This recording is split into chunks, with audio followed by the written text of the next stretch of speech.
तो जमीन मुलायम बनी है, कुछ पहले से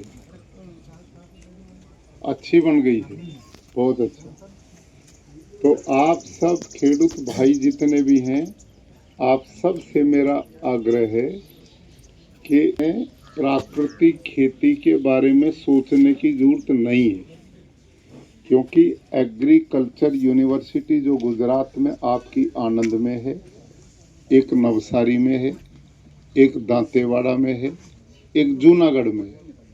इन चारों यूनिवर्सिटी को हमने पिछले 3-4 साल से जो काम दिया और उनको हमने बोला कि आप रिसर्च करो धरती पे, तो उन्होंने एक तो रासायनिक जो करते हैं उसका उन्होंने सैंपल लगाए धरती में, दूसरे जैविक खेती के लगाए, तीसरे प्राकृतिक खेती के लगाए, और 3 साल की रिसर्च के बाद उन्होंने रिपोर्ट दी कि प्राकृतिक खेती में उत्पादन कम नहीं होता, जैसे रासायनिक में है उतनी ही पैदावार प्राकृतिक खेती में शुरू में ही मिलेगी उनको, और ज्यों-ज्यों समय गुजरेगा तो प्राकृतिक खेती का उत्पादन हर साल बढ़ेगा।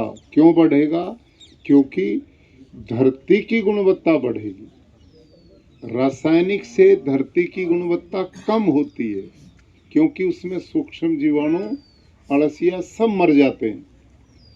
आपको मैं उदाहरण देता हूँ, किसी अळसिया को यहाँ पकड़ के लाओ और उस पर यूरिया डालो, बचेगा या मरेगा? तो यही तो काम करते हैं। अळसिया तो आंख से दिखाई देता, सूक्ष्म जीवाणु तो इतने सूक्ष्म वो तो दिखाई नहीं देते, वो कैसे बचेंगे?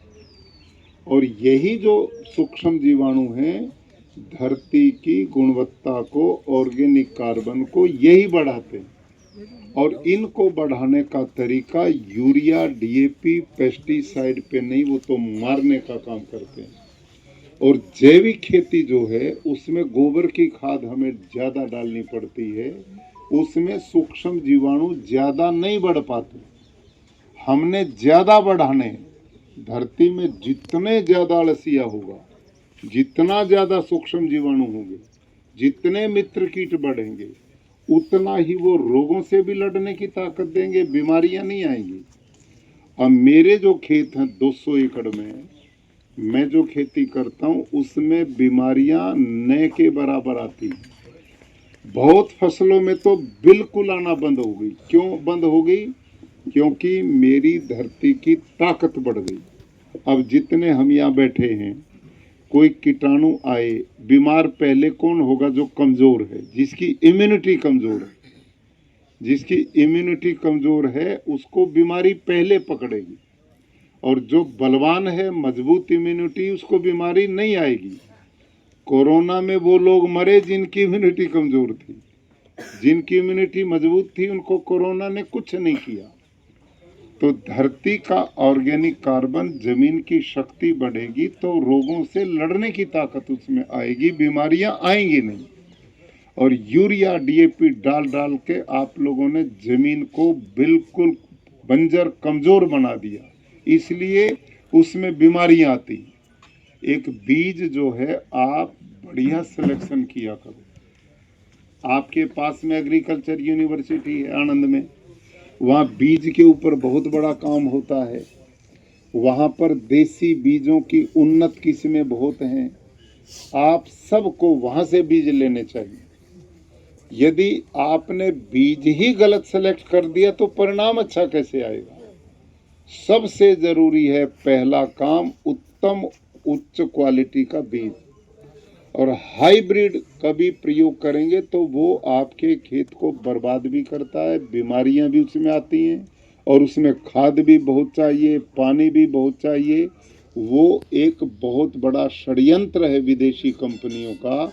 आप उस बीज को एक ही बार बो सकते हैं, दोबारा नहीं बो सकते, हर बार खरीदना पड़ेगा ताकि आपका पैसा सारा वो हड़प लें। और हमारे जो परंपरागत बीज हैं वो हजारों साल से चलते आ रहे हैं, आपने इनसे ले लिया, इन्होंने आपको दे दिया, उसका आपस में ट्रांसफ़र कर लो और घर पे उसका सिलेक्शन करो।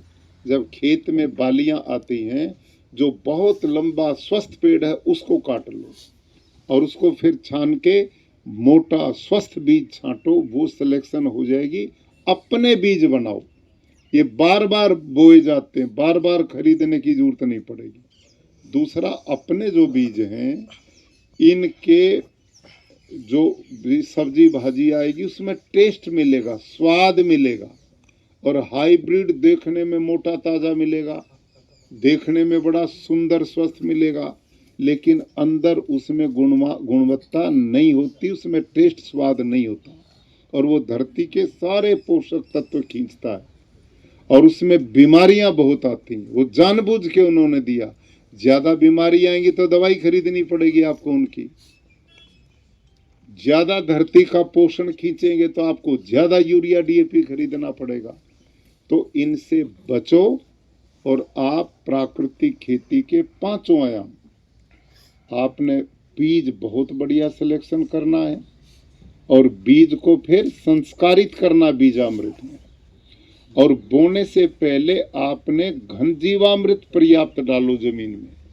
इसलिए ज्यादा डालना शुरू में क्योंकि आपकी जमीन में सूक्ष्म जीवाणु नहीं बचे हैं, अड़सिया नहीं बचा, मित्र कीट नहीं बचे। उनको दोबारा जिंदा करने के लिए आपने कुछ दिन 2-3 साल 2-3 टन प्रति एकड़ में आप घन जीवामृत डालो, 2-3 टन, और फिर हर साल 1 टन कम करते आओ और 4 साल के बाद 2-2.5 क्विंटल से ही काम चल जाएगा।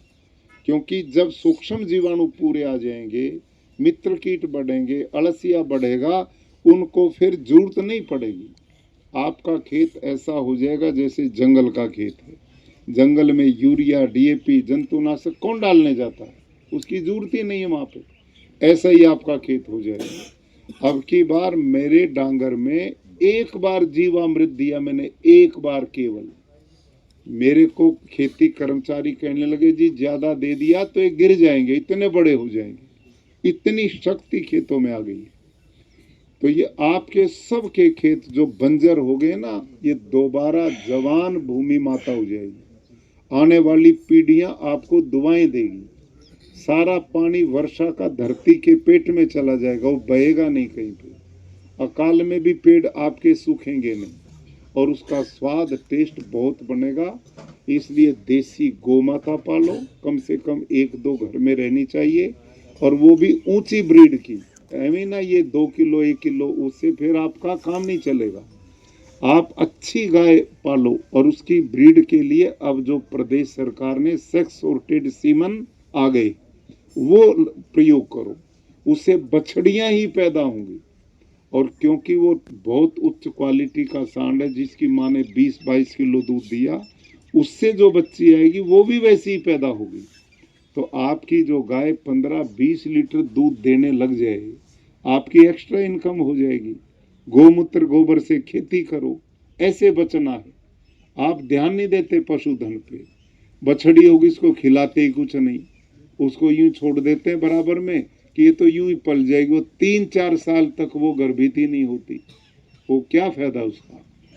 हमारे पास, मेरे पास 450 के करीब इस समय गए। हमारी बछड़ी ये करीब 1.5 साल 1.25-2 साल में सब बच्चा दे देती है। 16 महीने की बच्ची गर्भित हो जाती है। और वो क्यों? क्योंकि उसको भोजन पूरा मिला, उसको दूध टाइम पे दिया, उसको खाना ठीक दिया। और जब उसकी माँ बढ़िया क्वालिटी की तो उसकी बेटी भी उसी गुणों से आएगी, उसकी कीमत ज़्यादा बढ़ेगी, तो उससे इनकम ज़्यादा बढ़ेगी। तो आप ये देखिए, मैं अपने डेयरी, वो जो गौशाला टाइप है अपनी, लेकिन उसमें पिछले 1 साल में हमने 77 लाख रुपए की इनकम हुई एक वर्ष में, 77 लाख।